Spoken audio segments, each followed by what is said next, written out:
Welcome to my channel the Bengal computer tutorial. আজকে এই ভিডিওর মাধ্যমে আমি আপনাদের সঙ্গে কম্পিউটারের কয়েকটি ট্রিক্স শেয়ার করব, যে ট্রিক্সগুলো কিন্তু সম্পূর্ণ আপনার কাছে হয়তো অজানা হতে পারে।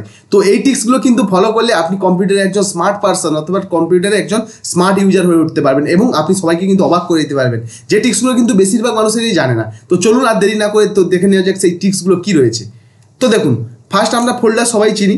তো এই ফোল্ডার তৈরি করার জন্য আমরা কি করি, রাইট ক্লিক করে এখান থেকে নিউ থেকে আমরা ফোল্ডারে ক্লিক করলে একটা কিন্তু আমাদের ফোল্ডার তৈরি হয়ে যায়। তো এইভাবে না ফোল্ডার তৈরি করে এখন থেকে আপনি এই স্মার্ট ট্রিক্স ইউজ করে ফোল্ডারটা তৈরি করতে পারবেন। তো এর জন্য কি করবেন, তো এর জন্য কিবোর্ড থেকে Ctrl+Shift+N প্রেস করুন। দেখুন, Ctrl+Shift+N প্রেস করার সঙ্গে সঙ্গে কিন্তু আমার এখানে একটা ফোল্ডার তৈরি হয়ে গেছে। তো আরেকটা ফোল্ডার আমি তৈরি করে দেখাচ্ছি, Ctrl+Shift+N। দেখুন এই নিচের দিকে দেখতে পাচ্ছেন সঙ্গে সঙ্গে আবার নিউ ফোল্ডার 2 নামে একটা ফোল্ডার তৈরি হয়ে গেছে। তো এইভাবে কিন্তু আপনারা সহজেই ফোল্ডার তৈরি করে নিতে পারবেন এই শর্টকাট কিটা ইউজ করে। তো এবার আমরা দ্বিতীয় ট্রিক্সটা দেখে নেব। তো দ্বিতীয় ট্রিক্সে দেখুন, আপনারা নর্মালি জানেন যে ফোল্ডার হলে সবসময় ফোল্ডারের আইকনটা ঠিক এরকমই থাকে। এবার আপনারা নিশ্চয়ই আইকন চেঞ্জ করতে জানেন, অনেকে হয়তো অন্য ভিডিও দেখেছেন। তো আজকে আমি কিন্তু এই আইকন চেঞ্জ নয়, আজকে আমি আপনাদের ইনভিজিবল ফোল্ডার, অর্থাৎ কি যে একটা ফোল্ডার থাকবে কিন্তু আপনি এখান থেকে দেখতেই পাবেন না, মানে এরকম কোনো আইকনই থাকবে, জাস্ট ব্ল্যাঙ্ক থাকবে। তো আপনি ফোল্ডার আছে কিনা সেটা কিন্তু বুঝতেও পারবেন না। এইভাবে কিন্তু আপনি ফোল্ডারের মধ্যে আপনার গোপন তথ্যকে কিন্তু লুকিয়ে রাখতে পারবেন। তাহলে অন্য কোনো ব্যক্তি আপনার কম্পিউটারে বুঝলে সেটা কিন্তু অ্যাজ এ ফোল্ডার হিসেবে তো বুঝতেই পারবে না, তো সেটাকে ওপেন করে দেখবেও না যে ওতে কী আছে। তো এর জন্য আপনার কী হয়, ডেটাগুলো সিকিউর থাকবে। তো দেখুন কীভাবে এই ফোল্ডারকে ইনভিজিবল বানানো যায়। প্রথম ধরুন আমি একটা নর্মালি ফোল্ডার আপনার তৈরি করে নেবেন। এরপর রাইট ক্লিক করে কি করবেন, রিনেম অপশানে ক্লিক করবেন। রিনেম অপশানে ক্লিক করার পর এটা ধরুন আমি এটাকে মুছে দিয়ে আমি ধরুন এখানে লিখলাম কাট, এই ফোল্ডারটা একটা নাম লিখলাম কাট। আপনি যে কোনো নাম দিতে পারেন রিনেম করে। এরপরে আপনি কি করবেন, এরপর কি করবেন, এই ফোল্ডার উপরে রাইট ক্লিক করে এখানে দেখবেন রিনেম অপশান আবার আসবে, এই রিনেম অপশানে ক্লিক করবেন। ওকে, করার পর দেখুন এখান থেকে একটা কোড আপনাকে টাইপ করতে হবে। সেটা কি, এখানে কিবোর্ড থেকে অল্ট প্রেস করবেন, অল্ট প্রেস করে 0160, ওকে 0160 এটা টাইপ করার পরে আপনি এবার অল্টটা ছেড়ে দিন। দেখবেন এখান থেকে অটোমেটিক কিন্তু এখানে যে লেখাটা ছিল লেখাগুলো চলে গেছে। এবার আপনি বাইরে ক্লিক করুন। দেখুন এইভাবে কিন্তু আপনি নাম ছাড়াই ফোল্ডার তৈরি করতে পারেন। দেখুন এই একটা ফোল্ডার, এতে কিন্তু কোনো নাম নেই। তো এই কোডটা টাইপ করলে আপনার দেখবেন যে ফোল্ডারগুলো যা যা বানাবেন তাতে কিন্তু তার নিচে কোনো নামই থাকবে না।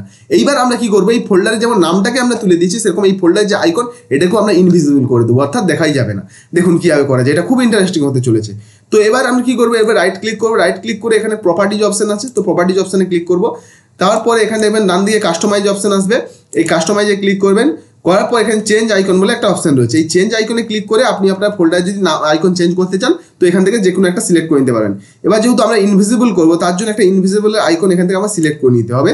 তো সেটা হচ্ছে গিয়ে দেখুন এই জায়গাটা, ঠিক এই জায়গাটা দেখুন কিছু নেই, মানে এখানে ব্ল্যাঙ্ক আছে, দেখতে পাচ্ছেন। তো এখান থেকে আপনি যে কোনো একটা ব্ল্যাঙ্ক, হয় এই উপরে বা এটা বা এখানে তিনটে পরপর দেখতে পাবেন, যে কোনো একটা ব্ল্যাঙ্ক অপশানে ক্লিক করে নেবেন। এরপর ওকে করবেন, করার পর এখানে দেখুন অ্যাপ্লাই করুন।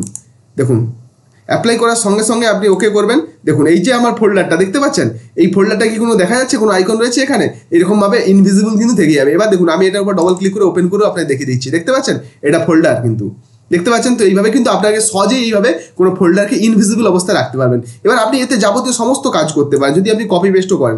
তো এখান থেকে আমি ক্লিক অ্যান্ড ড্র্যাগ করলাম, দেখুন আমাকে এখানে ফোল্ডারটা চলে এলো, মানে ফাইলটা চলে এলো। তো এইভাবে কিন্তু আপনারা খুব সহজেই কিন্তু এইভাবে কোনো ফাইলকেও এর মধ্যে রাখতে পারবেন, যেমন নর্মাল ফোল্ডার হয় সেম টু সেম, এটাই সেম। তো এবার আর ধরুন না এইভাবে কিন্তু আপনার এখানে দেখুন ফোল্ডারটা ইনভিজিবল অবস্থায় রয়ে গেছে। তো আপনি এখান থেকে দেখে কখনোই বুঝতে পারবেন না যে এখানে ফোল্ডার আছে বলে, যে আপনি যেহেতু ব্যবহারকারী আপনি বুঝতে পারবেন, কিন্তু অন্য ব্যক্তি কখনোই এখানে বুঝতে পারবে না এখানে ফোল্ডার আছে কিনা। তো এটা কিন্তু খুব ইম্পর্টেন্ট এবং আপনার কাছে নিশ্চয়ই ইউনিক হতে চলে। যদি ভিডিওটি ভালো লাগে থাকে অবশ্যই ভিডিওটিকে কিন্তু লাইক করবেন এবং চ্যানেলটিকে সাবস্ক্রাইব করে রাখবেন আরও দুর্দান্ত এই ধরনের টিক্স শেখার জন্য। তো আমাদের লাস্ট যে টিক্সটা রয়েছে এটা আমি দেখে দেবো। এটা কি, ধরুন না আপনি কম্পিউটার প্রত্যেকেই শাটডাউন করতে জানেন। শাটডাউন করার জন্য আমরা দেখছি এখানে অফিস বাটন, স্টার্ট বাটনে ক্লিক করি, স্টার্ট বাটনে ক্লিক করার পর পাওয়ার থেকে আমরা এখানে শাটডাউন প্রেস করে দিই, তাহলে কিন্তু আমাদের কম্পিউটারটা শাটডাউন হয়ে যায়। তো এইভাবে শাটডাউন করার দরকার নেই। এবার আপনারা কি স্মার্ট ট্রিক্সের মাধ্যমে শাটডাউন করবেন, তো কিভাবে দেখুন। তো এর জন্য কি করবেন, কিবোর্ড থেকে উইন্ডোজ প্রেস করে এক্স প্রেস করবেন, ওকে Windows+X প্রেস করে এবার আপনি কিবোর্ড থেকে সরিয়ে দিন হাতটা। এবার Windows+X প্রেস করে দিয়েছেন, এরকম আসছে। এবার আপনি পরপর দুবার ইউ প্রেস করুন, পরপর দুবার ইউ, জাস্ট এখানে ইউ অ্যান্ড ইউ। দেখুন আমার কিন্তু কম্পিউটারটা এখানে বন্ধ হতে শুরু করেছে। তো আমি এখানে আপনাকে বন্ধ করে দেখাতে পাচ্ছি না, কারণ এখানে হচ্ছে কি আমি যদি বন্ধ করে দিই তো আমার স্ক্রিন রেকর্ডিং এটা বন্ধ হয়ে যাবে। তো আমি যেহেতু ভিডিও বানাচ্ছি তো এটা সম্ভব নয়। তো অবশ্যই আপনি দুবার ইউ প্রেস করবেন, তবে কম্পিউটারটা কিন্তু শাটডাউন হয়ে যাবে। তো আশা করছি এই ভিডিওটি কিন্তু আপনাদের খুবই ভালো লাগবে। তো যদি ভিডিওটি ভালো লেগে থাকে অবশ্যই ভিডিওটিকে লাইক করবেন এবং যদি আপনি আমাদের চ্যানেল নতুন দর্শক হয়ে থাকেন তো অবশ্যই চ্যানেলটিকে সাবস্ক্রাইব করে পাশে থাকবেন এবং নিজেকে এইভাবে কম্পিউটার এক্সপার্ট করে তুলবেন। ধন্যবাদ।